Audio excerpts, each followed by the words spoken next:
Hello, and welcome to Storytime with Writers Playground. My name is Mariana Davila, And I am Eric Humbert. and we are your hosts. And we have a really fun story for you today. But before we get into that, what's been going on since our last episode, Merrick? Well, our 12th Playground Challenge is officially underway, which we are very excited about. And if you're participating, remember that submissions are due this Sunday night, the 18th, before midnight. So make sure to get those in, and remember that is on New York Eastern Time. And I'm really excited to see what you all do with the prompts this time around. Are there any particular prompts you're looking forward to, Mariana? I'm looking forward to some stories about the coming of age party. I think there are some really cool things that can be done with that prompt. Likewise, regarding the settings, I think a boarding school seems interesting to me as well. I've been drawn to stories about boarding schools in the past. Like Harry Potter. Yeah, for sure. I think everyone is drawn to Harry Potter, one of my favorites. Also, for the character, I'm curious to see what people will do with the scapegoat prompt. But really, I'm looking forward to all of them and to see how people incorporate the painting for sure. That looks eerily like the protagonist. Yeah, me too. I'm also excited about getting some stories about the Pontianak. I'm not sure if I'm pronouncing that right. But if you're not familiar, we've read that a Pontianak comes from Indonesian and Malaysian folklore. And it's a vengeful spirit of a woman who died in childbirth or who was killed while pregnant. And she can have a frightening appearance, but also transform into a beautiful woman in order to lure men. And I think they also have some sort of like vampiric qualities. But of course, as writers, you can put your own little twist on it as long as it's clear and you have captured the general idea of what the Pontianak is. I do think that with this prompt, though, we're going to get quite a few stories about women who have suffered abuse and who are in domestic violence situations.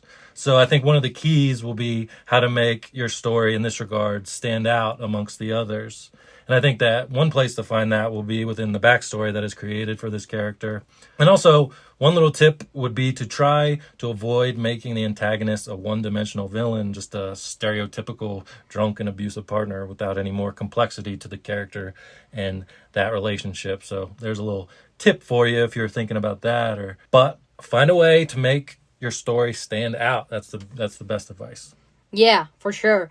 I think that is definitely good advice. And honestly, I can't wait to start diving into these stories. We've already gotten a few submissions, so we're going to start getting into them as soon as possible. But make sure to get those submissions in by midnight on Sunday. Yep. Anything else going on? Yeah, I just want to recommend a book I read recently. In Spanish, it's called El Cielo de la Selva by a Cuban author named Elaine Vilar Madruga, which I really enjoy. It is also available in English. The translation is The Heavens Above the Rainforest.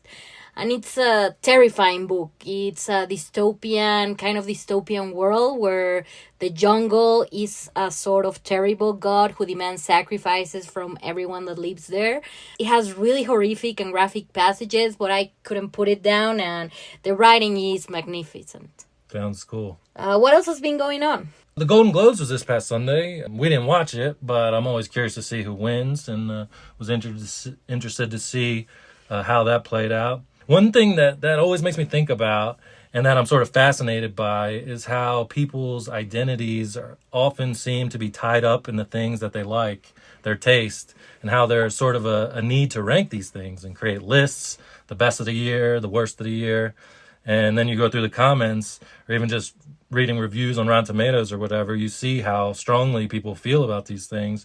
There's often even a hostility in the way people talk about their opinions. Oh, if you don't think the way I do, you're an idiot. If you don't like the film that I think is brilliant, you just didn't get it. You're not smart enough.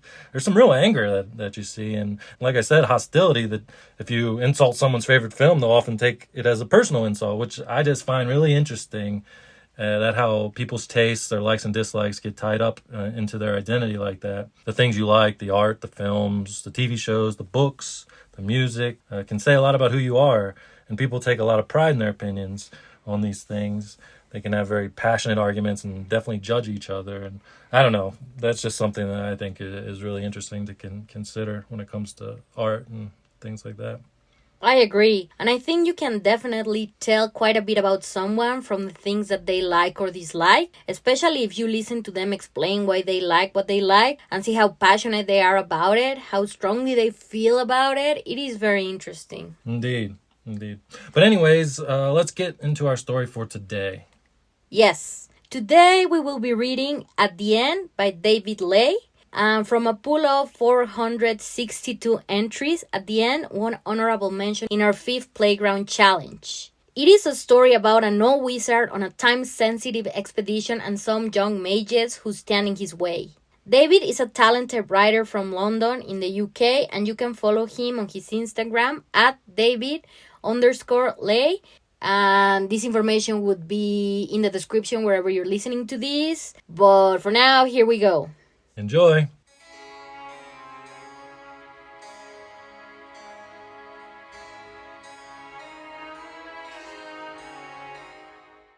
At the End by David Ley. There were more stairs every year. At least, that's how it felt. The old man in black robes wiped the sweat off his brow as he squinted upwards at the sky. The midday sun was peeking out from behind the clouds, beating down from the top of the mountain. A yellow ball balanced atop a giant finger. As he climbed up the rough steps cut into the mountainside, the old man came upon a small pool of water. Setting down his heavy picnic basket, he flopped down next to the pool for a rest. He looked down at his reflection in the water, frowning. Eleanor had always said that he would grow into a silver fox, and gazing at his own face staring back at him, he certainly felt like a fox, mangy, disheveled, and looking like he'd just crawled out of a bin. This wouldn't do. He scooped up a handful of water and splashed his face with it, gasping as the cold water hit his skin. He then used his fingers and tried to comb his long white hair into something a little more presentable. He looked back at his reflection. Better. Not great, but better. He rummaged in the pockets of his robes and drew out a silver pocket watch. He flicked it open and checked the time. Less than an hour left until the eclipse. He considered using a little magic to get to the peak quicker, then dismissed the thought. The more power that he could save for the spell, the better. Besides, he was more than halfway up already. The old man replaced the watch, picked up the picnic basket, and resumed his trudge up the stone steps. The higher he got, the more treacherous the climb. The mountain winds nipped at his hands and his face, and sent his robes billowing out behind him. There was snow blowing in his eyes and forming piles on the steps, up to his ankles in places. He was grateful when he saw the steps leveling up into a plateau above him. He put on an extra burst of speed, looking forward to another rest and getting a fire going. As he struggled up the last of the steps onto the plateau, he was greeted by the sight of 4 young people sitting on the rocks. At the sight of the old man, they all leaped up to their feet and stared at him. They were heavily armed. "Oh, hello there," the old man gave them a cheery wave. "I'm terribly sorry. I wasn't expecting anyone else to be up here."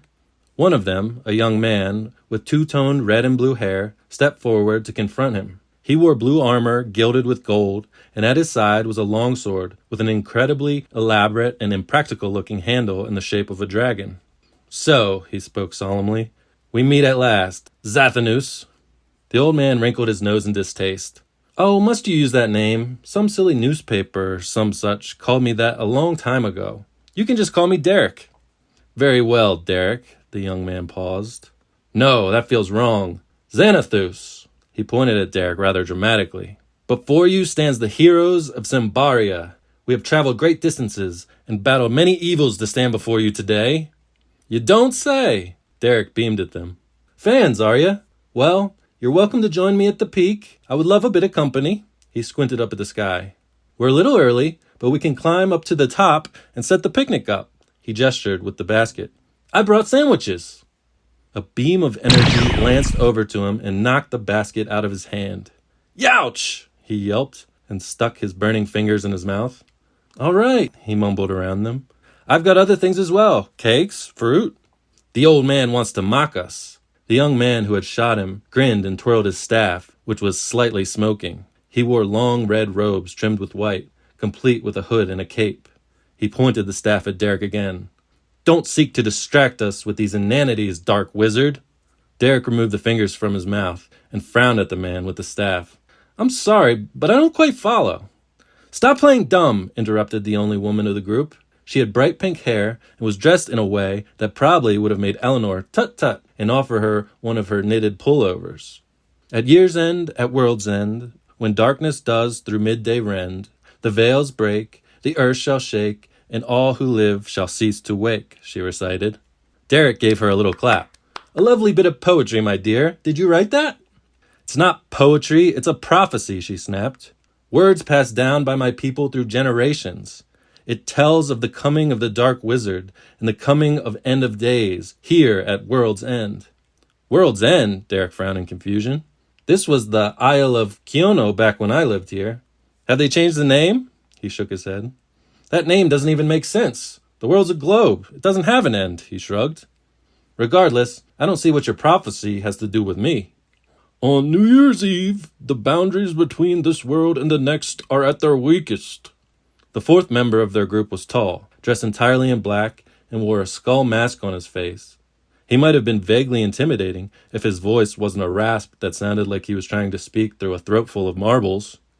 Before the new year dawns and the world rejuvenates, and with the solar eclipse plunging the world into darkness, this day is the prime opportunity for you to break through the veil. Derek gave him a guilty little smile. Well, it seems you've studied up on your cosmic magic. All right, you found me out, but there's nothing to worry about. Enough talk! Two-toned Hair pulled out his sword, which glowed with an odd golden light. We won't suffer you to plunge this world into chaos, villain! He jumped towards Derek, blade flashing in a golden blur towards him. Derek casually raised his hand and caught the blade between his fingers. There was a moment of stunned silence. Young man, Derek said severely, I don't know how things are done in your country, but here at World's End, we respect our elders. The blast from his hand sent Two-Tone flying across the plateau and landing in an undignified heap in a snowbank. Quick as a snake, Derek turned and caught the bolt of lightning sent at him by Hooded Mage. The bolt flowed from one palm to the other and then was redirected into Skullface, who was charging him, sending the tall man rocketing away. Derek stamped on the ground, and Hooded Mage sunk up to his neck in the ground with a curse. Pink Hair, who had been muttering an incantation, slammed her hand on the ground, and Derek suddenly found himself hoisted into the air. Dangling upside down, he stared into the eyes of a snow golem, an 8-foot-tall behemoth made of snow and anger, which held him aloft by his ankles. Derek whistled in approval. That's a very nifty trick for a girl your age. Well done. Don't patronize me, Pink Hair shouted angrily. The golem made to bite Derek's head off, and he burst into flames. The behemoth melted into water around him, and he dropped back to the ground. He waved his arms in a circle, gathering the water into a whirlpool, which he flung towards Pink Hair. She shrieked as she got swept up in the spinning tower of water. Derek swept his arm toward Skullface, who was charging him again, catching the masked man up in the whirlpool as well. By this time, Two-Tone had dislodged himself from the snowbank. Derek sent the whirlpool over to him, but he rolled out of the way. He swung his sword into the ground, sending a blast which cut through the earth and sped towards Derek.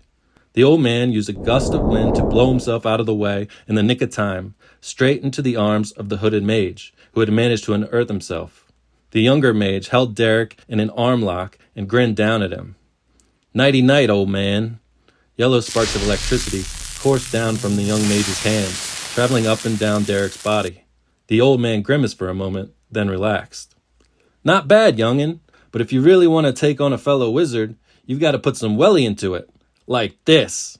The sparks turned emerald green and zipped back into the young mage's hands, blasting him away with a yelp of pain. Two-Tone ran towards him, sword held aloft, but Derek stamped on the ground again, causing a boulder to erupt under the young swordsman's feet. He went flying through the air in a graceful arc, landing directly into the whirlpool with his two friends still spinning around inside. Bullseye, Derek laughed. He glanced at the sky, and his laughter quickly died. There was a thin shadow covering the sun, and as he watched, it grew thicker. I've wasted a lot of time, he thought, and a lot of magic. He waved his hand as the whirlpool fell apart, sending the 3 occupants crashing into the grounds in a sodden heap. I must dash, I'm afraid. Derek gathered the winds about him and sent himself hurling upwards towards the peak. As he flew upwards, he felt a tug on his leg. Glancing down, he saw that Skullface had managed to attach a rope to his ankle and was hanging on to the end of it like a large angry spider. Derek whipped up his hands, and a strong gust tore the young man off the line. "Points for tenacity," Derek shouted over the roaring winds, "but I'm afraid I don't have time to humor you anymore." He flung out his hand, and Skullface was sent flying down onto the mountain peak. Derek clapped, and a crevice opened in the rock, snatching the young man like a pincer and holding him half buried, legs waving futilely in the air. Derek landed next to him and calmly walked past him up the slope. At the very top of the mountain stood an altar of stone, covered in strange symbols and runes. Surrounding the altar were 6 torches on poles, which burst into flames as Derek approached, giving him a bit of light as the moon finished enveloping the sun, covering the mountain in darkness. Derek breathed a sigh of relief. Just in time, he went to press his hand on the altar. Suddenly, a shadowy tendril wrapped around his chest. "No!" he shouted as he was yanked away from the altar. He twisted his head around. Hooded Mage had followed him, the tendril protruding from his back as he muttered incantations. Another 2 sprouted out and wrapped around Derek's arms. "Let me go!" Derek yelled, struggling. "Please, I don't have time for this." "Good to know," the Hooded Mage shouted back. "You can stay there until the sun comes back and the others get here." Derek shook his head. "Well, I tried asking nicely." An explosion of light suddenly erupted from Derek's hands, disintegrating the shadows. Hooded Mage yelped and covered his eyes, blinded. Derek dropped and with a wave of his hand flew back over to the altar, landing on top of it with a yelp of pain. He twisted awkwardly and slammed his hand down upon it. There was a blast of air, extinguishing the torches, sending both Derek and the Hooded Mage tumbling head over heels as a shockwave rippled down the whole mountain, sending up an unearthly rumble. There was a brilliant explosion of blue light from the altar, and then, as abruptly as it had started, it stopped. There was darkness and stillness, and a coppery tang in the air. Slowly, as the sun began to re-emerge and light seeped back down upon the peak, Derek was revealed, back on his feet, black robes flapping in the breeze. And standing next to him, semi-transparent and glowing with an odd ethereal light, was a woman around Derek's age. She smiled at him fondly. "Hello, Dee. You've taken a while this year, haven't you?" "Apologies, my love. I had a bit of a kerfuffle." The Hooded Mage was struggling to untangle himself from his robes. Derek bent down to help him as the woman blinked at him. "Who's this? Have you brought some friends?" "Well, in a manner of speaking, Zathanus!" Two-Toned and Pink Hair were staggering up to the peak. Two-Toned waved his sword at him wearily. "Don't think you've won yet, you old snake." They then spotted the woman and paused. She waved at them cheerily. "Hello, dears. I'm Eleanor. Are you friends of my husband?" Two-Tone lowered his sword, the wind rather taken out of his sails. I mean, we just had a small misunderstanding, my love." Derek pulled Hooded Mage to his feet and brushed the dirt off his robes as the young man blinked, his sight slowly returning. "The solar eclipse had these youngsters a little spooked, thinking I might be up to something nefarious." "Derek! Eleanor was aghast. Have you been fighting these children?" "I wouldn't call it a fight." Derek held out his hand, and the staff zipped over to him. He caught it and handed it back to its owner, who took it back gingerly. "No, neither would I," Hooded Mage muttered. "That was a massacre." "Oh, cheer up," said Derek, giving him a playful thump on the arm. "I've been doing magic since your father was just a glint in his father's eyes. You'll get there." "Hold on a moment," Two-Tone shouted, recovering his gusto. "What the hell is going on here?" Derek held a hand out to the ghostly woman. "Ladies and gentlemen, may I introduce my wife, Eleanor?" Eleanor bobbed a quick curtsy. Pink Hair looked back and forth between them in confusion. "I don't understand." "It's really rather simple. My wife passed away some years ago, and every New Year's Eve, when the boundaries break down, I bring her here to visit, just for a few hours, you know." But, Pink Hair said, "the prophecy." "Yes, well, it was worded rather vaguely, my dear," Derek said gently.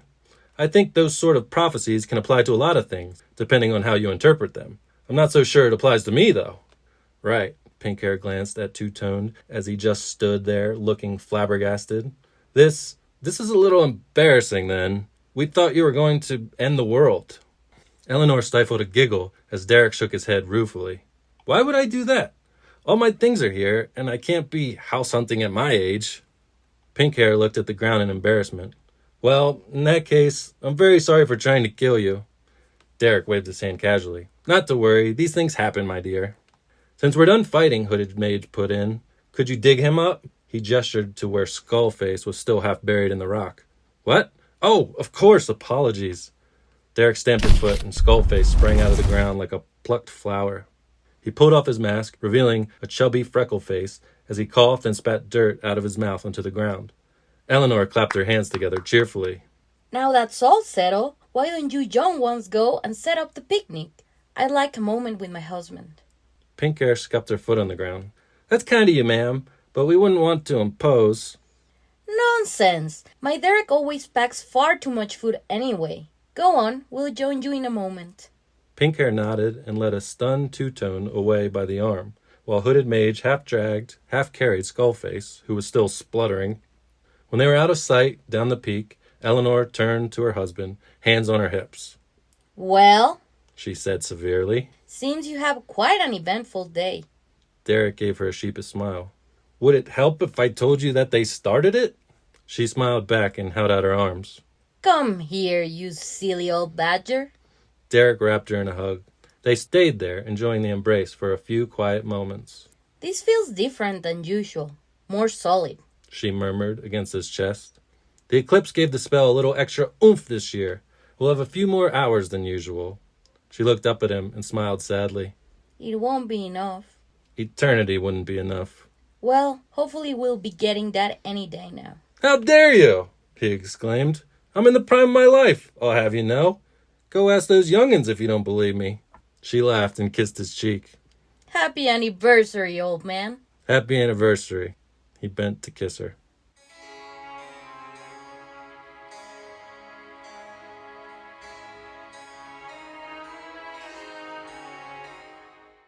That was At the End by David Ley. Oh my god, that ending is just super charming. That final interaction that we get between Derek and Eleanor just leaves you with a smile on your face. And just their whole exchange, you can really tell how playful and loving their relationship is. I just love that. Yeah, I completely agree. I really enjoyed this piece, and I love how the story unfolds. How, as it begins, we are introduced to Derek as an old man. Now he seems tired and disheveled from just making his way up the mountain. And then how that is flipped when we see how easily he is able to deal with these younger wizards that he encounters. And I love how he is so nonchalant about everything when he first encounters them. How he invites them to having a picnic. He doesn't seem worried at all.